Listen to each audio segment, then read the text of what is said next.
Isang pari na nasa isang critical na kalagayan ay nakaranas ng isang karanasan na paglabas ng kaluluwa sa katawan at dinala siya ng Panginoon sa impyerno.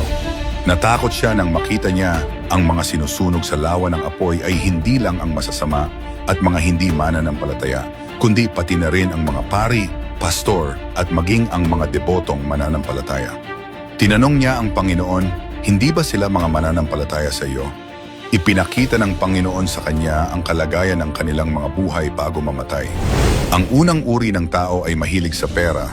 Inuuna ang pagkita ng pera kaysa ang Diyos. Mayroon silang oras upang kumita ng pera, ngunit walang oras upang lumapit sa Panginoon. Ang ikalawang uri ng tao ay nalulong sa kasiyahan, nagbababad sa social media, walang tigil na panonood ng mga palabas o kumakain sa labas, ngunit tumatangging maglaan ng oras upang bumuo ng kaugnayan sa Diyos.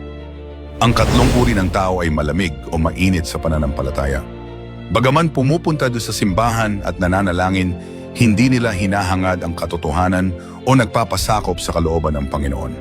Sinabi ni Jesus, hindi ang bawat nagsasabi sa akin, Panginoon, Panginoon, ay papasok sa kaharian ng langit, kundi ang gumaganap ng kalooban ng aking Ama na nasa langit.